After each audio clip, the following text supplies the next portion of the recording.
It, the stand I took at the United Nations on the Congo, and particularly on the legitimate government headed by Mr. Patrice Lumumba as Prime Minister, was based purely on principle.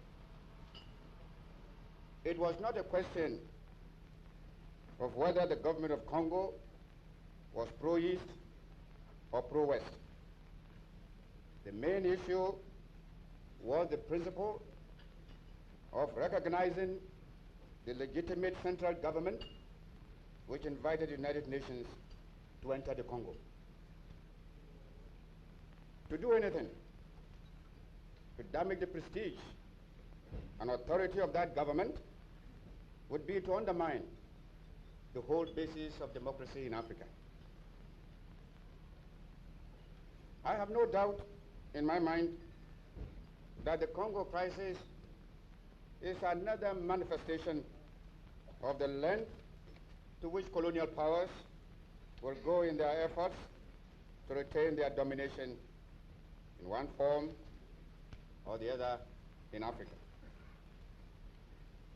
Another point which I would like to raise is the proposal which has been made in the United Nations Assembly for the reorganization of the Secretariat of the United Nations. Whatever considerations may be advanced for or against this proposal, I consider that the time has come for the appointment of 3 Deputy Secretaries General acceptable to the Western and Eastern blocs and to the neutralist countries. These Deputy Secretaries General should be invested with clearly defined authority and not required to act merely as assistants to the Secretary General. This proposal, if accepted, would, in my view, relieve the office of the Secretary General of controversy and criticism. Because I think one fact that must be recognized at this General Assembly is the fact that whether you have the East or the West, these neutralist, non-committed countries are also becoming a force within the United Nations. And I personally believe that when this group, if this group plays its part, well, it might be a very good balancing influence on both sides.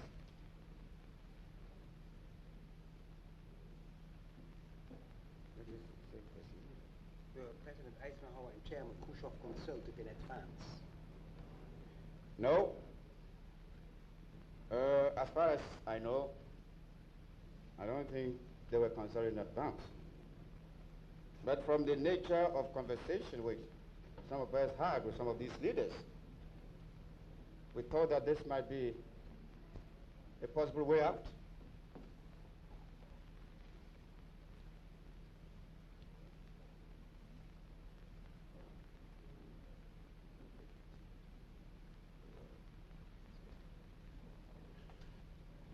I think much can be achieved if President Eisenhower and Mr. Khrushchev were to meet. At least it will break the ice, which at the moment is making it possible for them to meet. If only they can meet and shake hands, I think that's a ground to begin future talks.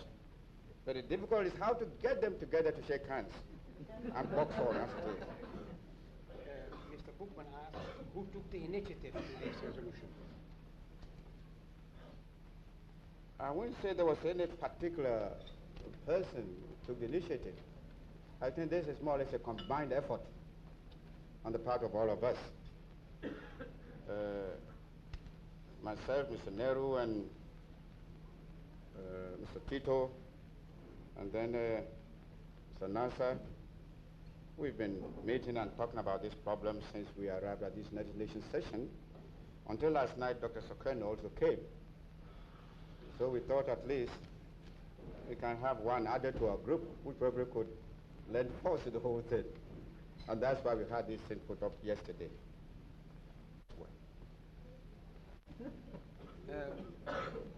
Mr. Le Couture of Le Monde in Paris asked in the meeting between the neutrals and the great powers proposed by you this morning, do you think you can represent all of Africa?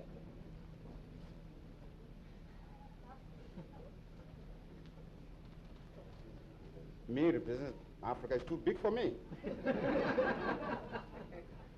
I'm only trying to throw out ideas. And so it's only the ideas and principles which I believe in, which I think will be the ultimate help the continent, is what I'm trying to put forward. And if the ideas and principles which I put forward is taken by the great majority of people, then I think I've done my duty. A question was left out. Do you see a third force of the uncommitted nations now forming at the United Nations? I think it must be clear to all of us what is happening that in the National Assembly.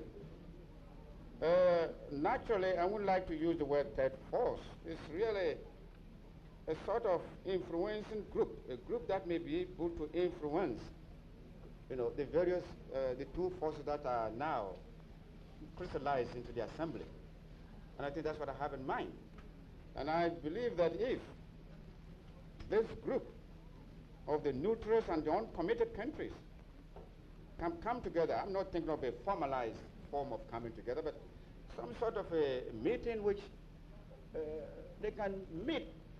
Perhaps if when these two sides are in difficulties, we might be able, since we don't possess these nuclear things, be able to offer advice impartially on some of these problems.